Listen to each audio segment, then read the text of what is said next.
Hello. आज का topic है मेडिकल से संबंधित टॉपिक है। स्वास्थ्य से संबंधित थायराइड। थायराइड जो है यह बहुत ही मशहूर टॉपिक है।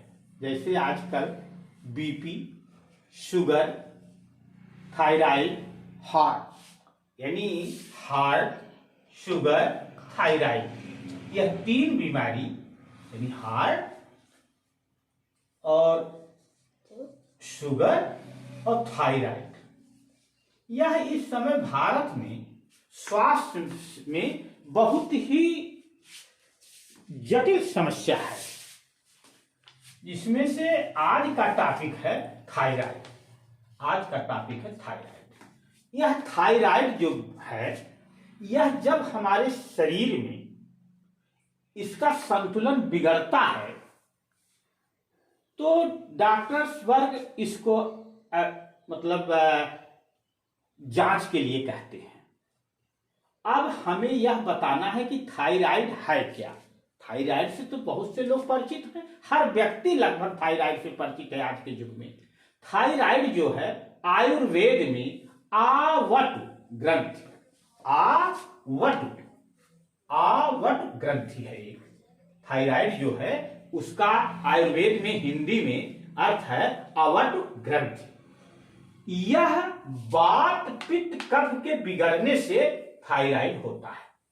इनका संतुलन जब बिगड़ जाता है, वात पित्त कफ, इन तीनों का जब एक दूसरे से मेल नहीं खाता या इनमें कोई परिवर्तन होने, अधिक वात होना, अधिक पित्त होना, अधिक कफ होना, नॉर्मल से यदि किसी के मानव के शरीर में इनका संतुलन बिगड़ता है तो थायराइड की उत्पत्ति होती है। मानव शरीर में पाए जाने वाली सबसे बड़ी ग्रंथि है। यह एक ऐसी ग्रंथि है जो हमारे शरीर में सबसे बड़ी ग्रंथि है। यह ग्रंथि हमारे शरीर में होती कहां है? यहां पर हम देखिए एक चित्र रेखांकित किए हैं मानव का। जैसे यह माउथ है, मुंह है, यह श्वास नली है, यह श्वास नली है। यहां पर गले में जिसको घाटी कहते हैं, यहां पर हंसली के आकार का अंदर यह स्वरतंत्र है। यही स्वरतंत्र है जहां से आदमी आवाज निकालता है बाहर। वहां पर दो छोटी छोटी शीशी की तरह, बहुत छोटी शीशी की गोली की तरह दो ग्रंथियां हैं जो गले में दोनों तरफ घाटी में रहती है। इनकी एक नॉर्मल बैल बने, इनकी एक संरचना एक सामान्य रूप से होती है। इसी में यह हार्मोन्स एक है जो यहां बनता है। कभी काल यह ग्रंथि जब बढ़ जाती है, यह गांठ बढ़ जाती है तो उसे टांसिल भी कहते हैं। यह अलग चैप्टर है। स्वरतंत्र, स्वरतंत्र जो है, अब गले में स्वरतंत्र देखिए यहां है। स्वरतंत्र यानी स्वर जहां से निकलता है, आवाज निकलती है उसे स्वरतंत्र कहते हैं। गले में स्वरतंत्र के नीचे यह ग्रंथि होती है। इसलिए मैंने इसका स्ट्रक्चर थोड़ा सा बना दिया जिससे लोगों को समझ में आ जाए यह होता कहां है या यह थायराइड ग्रंथि रहती कहां है। तो स्वरतंत्र के नीचे यह ग्रंथ होती है। यह ग्रंथि दो प्रकार की होती है। एक को इंग्लिश में T3 T4 कहते हैं। T3 मतलब आयोडोथायरोनिन, हिंदी या अंग्रेजी जो भी समझे इसे, अंग्रेजी में भी यही कहा जाता है आयोडीन थायरोनिन या try iodine thyroxine, try iodine thyroxine. दूसरा जो T4 है वह थायरोकल क्रोनोनिन हार्मोन्स है। यानी दोनों जो है एक T3 है, T4 है।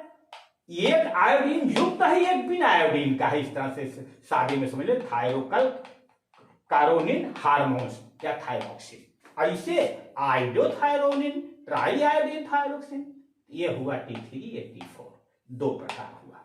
अब हमारे शरीर में यह ग्रंथि जो तरल पदार्थ या जो यह हार्मोन्स बनाती है उसका काम क्या है, इनकी आवश्यकता क्या है हमारे शरीर में। इस परमात्मा ने जो ग्रंथि बनाया संरचना करते समय, तो इस ये दो प्रकार की हुआ। इन दोनों का फायदा क्या है? थायराइड जो है ये बहुत जरूरी भी है। जितना इसका नुकसान हमारी बॉडी में इसके बढ़ने से उतने फायदा है। तो पहले फायदा जान लीजिए आप लोग। फायदा में क्या है? प्रोटीन। यह ग्रंथि प्रोटीन बनाती है, कार्बोहाइड्रेट बनाती है और इनको बनाकर नियंत्रित करता है। इन दोनों चीजों को नियंत्रित करता, माने एक नॉर्मल वैल्यू जितना होना चाहिए हमारी शरीर में उतना ही करता है। खून यानी ब्लड में शर्करा यानी चीनी कोलेस्ट्रॉल को सामान्य रखता है, जिसमें थायराइड ग्रंथियां, थायराइड सही अवस्था में रहेगी, एक नॉर्मल वैल्यू में रहेगा, तो उसमें चीनी और कोलेस्ट्रॉल सामान्य रखता है। बहुत ही काम है इसका। हड्डी पेशियों में यह काम करता है। मानसिक वृद्धि, जब बच्चा जन्म लेता है या शुरू से ही, जन्म से ही लेकर यह मानसिक वृद्धि यानी उसके मानसिक माने मेंटली जो उसके प्रॉब्लम है उसको आने नहीं देता, माने उसको रोके। जितना चाहिए मानसिक वृद्धि जैसे विकास होगा मानसिक का, वो ये काम करता है। लैंगिक कार्य में मदद करना। लैंगिक, यह थायराइड लैंगिक माने पुरुष स्त्री का भी निर्माण करने में, लिंग के निर्माण करने में भी इसका बहुत बड़ा महत्व है।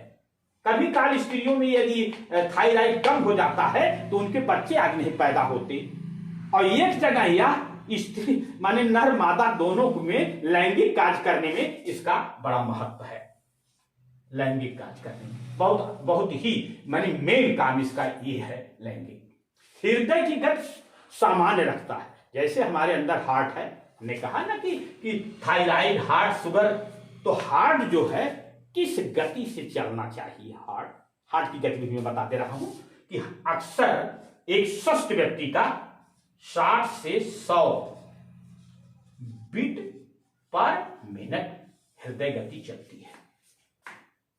इस तरह से यदि किसी के चल रहा है तो व्यक्ति स्वस्थ में माना जाएगा, जबकि इससे कम बेसी भी होता है आजकल इतने। अभी जैसे किसी को थायराइड हो गया तो इसमें भी परिवर्तन आ जाएगा। कहने मतलब हृदय गति को सामान्य रखता है। यह जो इसका है इसे यह सामान्य रखता है, हार्ट की गति को। इसलिए हमको यहाँ आप लोगों को बता देना पड़ा कि उसकी गति क्या है। जैसे आप लोगों को यदि नहीं पता है तो इससे आप पुस्तकों में हार्ट के डॉक्टरों से या कहीं से पता लगा लेंगे। उसकी नॉर्मल वैल्यू 60 से 100 होनी चाहिए, 100 से अधिक हो भी नहीं होना चाहिए, 60 से कम नहीं होना चाहिए। इस तरह से यदि किसी व्यक्ति की हृदय गति चल रही है तो ठीक है, इसी वैल्यू को ये बरकरार रखता है थायराइड ग्रंथि। महिलाओं में दुग्ध स्राव, जब महिलाओं में बच्चा पैदा हो जाता है तो दुग्ध का जो स्राव है उसको यह सामान्य रखता है। जितना दूध बनना चाहिए चेस्ट में यानी स्त्रियों में, उतना इसको सामान्य हमेशा किए रहता है। यानी दूध आदि को बढ़ने में या उसको सामान्य अवस्था में स्त्रियों में किए रहता है। ये सब इसके 4-5 फायदा हैं, जिसमें कि आप देख रहे हैं लैंगिक कार्य में इसका बहुत ही महत्व है। अब इस हार्मोन्स को बढ़ने एवं घटने पर क्या परेशानी होती है उसके विषय में बता रहे हैं हम कि क्या माने मेटाबॉलिस यानी जो ऊर्जा है उसको यह बढ़ाता और घटाता भी है। अब यदि इसके लक्षण क्या है, अधिक होने पर क्या होता है, कम होने पर क्या होता है थायराइड। तो थायराइड अधिक होने पर घबराहट, चिड़चिड़ापन, अधिक पसीना, हाथों में कांपना, बालों का पतला होना, झड़ना, अनिद्रा। इसका बहुत लोगों को नींद नहीं आती, तो जान लीजिए कि थायराइड भी हो सकता है। मांसपेशी दर्द में भी थायराइड हो सकता है। दिल की धड़कन, बहुत लोगों की हार्ट गति जैसे हमने बताया 60 से 100 ये बढ़ने लगती है और कम भी होने लगता है। इस मतलब वैल्यू को 60 to 100 यानी 60 से 100 बीट पर मिनट से यदि कम बेसी होता है तो जान लीजिए कि हमको थायराइड हो सकता है। बहुत मुख्य इसके लक्षण हैं। मासिक धर्म स्राव आदि में भी इसका, बहुत औरतों को मासिक धर्म की अनियमितता रहती है तो उन्हें बच्चे आदि नहीं पैदा होते। थायराइड वहां पर भी इतना माने इसका इतना दुष्प्रभाव हो जाता है। ये सब लक्षणों से पता चल जाता है कि आदमी को थायराइड है। कम होने पर क्या होता है, धड़कन धीमी गति 60 से कम बीट पर मिनट चलने लगता है। तो भी जान लीजिए, अगर किसी की गति कम हो रही, डॉक्टर की यहाँ ईसीजी वगैरह हार्ट की जांच वगैरह कराई गई और उससे अगर पता चल गया कि उसकी हार्ट की गति जो उसका नॉर्मल वैल्यू है 60 से कम है तो उसे ब्रिकार्डिया भी कहते हैं। जिस कम होने पर ब्रिकार्डिया कहते हैं, अधिक होने पर ब्रिकार्डिया कहते हैं। ये हार्ट का चैप्टर है। तो धड़कन की धीमी गति को भी थायराइड कम होने के लक्षण हैं। हमेशा थकान रहना, डिप्रेशन, सर्दी, वजन कम होना, नाखून पतला होना, जोड़ों में दर्द, कब्ज रहना, आंखों में सूजन, भूलना बहुत मुख्य कारण है। अगर आदमी, कुछ लोग कहते हैं डॉक्टर के पास जाकर कि हमको कोई चीज रखते हैं भूल जाते हैं, बार बार ताला बंद करना, बार बार गेट बंद करना, फिर आके उसको देखना, ये भूलना वाला जो है, जान लीजिए हमारे अंदर थायराइड की कमी हो रही है, इसलिए हम भूलने की शक्ति हमारे अंदर से कम हो रही है। चेहरे पर सूजन आ जाता है जिससे थायराइड कम हो जाता है। कोलेस्ट्रॉल बढ़ने लगता है। बांझपन, ये तो बहुत ही जरूरी है टॉपिक है, लोगों के अंदर जान लेना चाहिए आप लोगों को कि अगर जिनके पास बच्चा उच्चा नहीं पैदा हो रहा है तो जान लीजिए वो थायराइड की जांच करा के पता लगा ले कि थायराइड कम होने पर ही ये थायराइड के कम होने पर ही बांझपन होता है। ये हुआ थायराइड के लक्षण में अधिक होने पर क्या प्रॉब्लम है, कम होने पर क्या प्रॉब्लम है। अब कारण कैसे पता चलता है, ये सब गतियां, उसके थोड़ा सा यहां पर हम दे रहे हैं। तनाव, आदमी यदि तनाव में रहता है उसको भी थायराइड हो जाती है। आयोडीन की कमी होने पर भी थायराइड हो जाती है।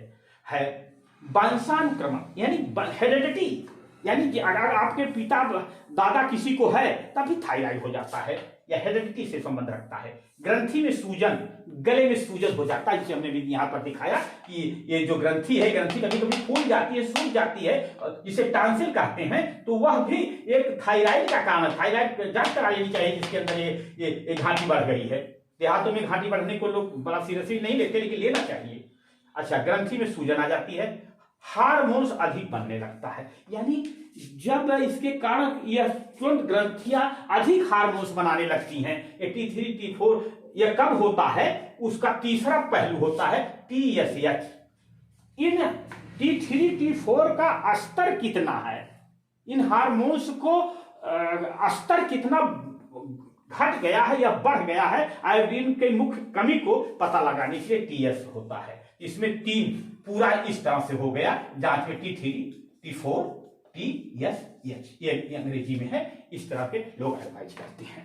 अब इसका उपाय थोड़ा सा देख लें आप लोग। उपाय में मैं आयुर्वेदिक उपाय अक्सर अपने मेडिकल के स्वास्थ्य संबंधी जो भी चैप्टर को मैं अपने यूट्यूब पर डालता हूं, उसमें मैं उपाय अधिकांशता आयुर्वेद का ही बताता हूं। इसे अंग्रेजी दवा जिसको थायराइड हो जाती है, एक थायरॉक्स होता है, थायरॉक्स टेबलेट है एलोपैथ में, उसको उसमें कुछ एमजियां होती हैं 75, 100 अधिक, तो जिस तरह से इसकी मतलब TSH होता है उसी अनुसार इसको दिया जाता है। लेकिन आप लोग आयुर्वेदिक उपाय देख लें जो कि आप लोगों के घर में ही मिल जाएगा। अगर कुछ दिन तक लगभग 1 महीने कोई कर लेता है तो मैं उम्मीद करता हूं कि उसका अधिकांशता थायराइड मतलब लाभ हो जाएगा, अपने नॉर्मल वैल्यू पे आ जाएगा। मुलहठी को, एक मुलहठी जड़ होती है, लकड़ी होती है, उसे मुलहठी कहते हैं, लोग जानते हैं। उस मुलहठी को उसका काढ़ा भी बना सकते हैं, उसको मुंह में लेकर उसका रस चूस सकते हैं। तुलसी का काढ़ा इसमें बहुत फायदेमंद है। और त्रिफला, आंवला, हर्रा, बहर्रा, ये 3 प्रकार के फल होते हैं। इनको एक में कूट कर और इसको पानी में खौलाकर भिगो दे, पहले उसके बाद खौलाकर इसके काढ़ा को कम से कम 1 मंथ यानी 1 माह पीते पीते आपको थायराइड में बहुत सुधार हो जाएगा। यहां तक कि जिन औरतों का मासिक धर्म ठीक से नहीं आता, वो अपने निश्चित समय पर, महीने के एक निश्चित अवधि पर नहीं आता, त्रिफला उसमें बहुत बड़ा काम करता है। यहां तक कि जो यहां पर एक कमी है कि कहाँ है ये बालों का पतला होना, तो यदि आप त्रिफला के पानी से बाल को धुलते हैं तो आपके बाल मोटे होंगे, झड़ना भी बंद हो जाएगा। त्रिफला का कई काम है। हल्दी और दूध, ये दोनों आप हल्दी दूध एक साथ गुनगुना करके लें तो आपका थायराइड में बड़ा आराम मिलेगा। चाय की तरह इसको पीजिए तो गले की जो ग्रंथियां हैं जो सूज गई हैं वो आराम मिल जाएगा। लौकी का जूस काली मिर्च के साथ यदि लेंगे तो थायराइड में बहुत ही आराम मिलेगा। फल का सेवन, इसमें आप फलों का सेवन भी करें, ये तरल होता है और इससे आराम मिलता है। आयोडीन नमक खाने से भी थायराइड में आराम हो जाता है। और तनाव मुक्त जीवन शैली अपनी बना लें, ये बहुत ही मुख्य आयुर्वेद की है कि किसी भी रोग में यदि आदमी तनाव लेकर चलता है तो उसे शुगर, बीपी और थायराइड आदि हो जाते हैं। इस तरह से हमने आपको थायराइड के विषय में, थायराइड है क्या, कितनी प्रकार का होता है, इससे फायदा क्या है, इसके लक्षण क्या है, इसके कारण क्या है, इसके उपाय क्या है, हम आप लोगों को सूक्ष्म में बता दिए। हमारा एक चैनल है डॉक्टर ए के उपाध्याय, डॉक्टर ए के उपाध्याय थायराइड करके यदि आप इसको चैनल को देखेंगे तो हमारा यह टॉपिक थायराइड पर आप लोगों को देखने और सुनने को मिल जाएगा। धन्यवाद।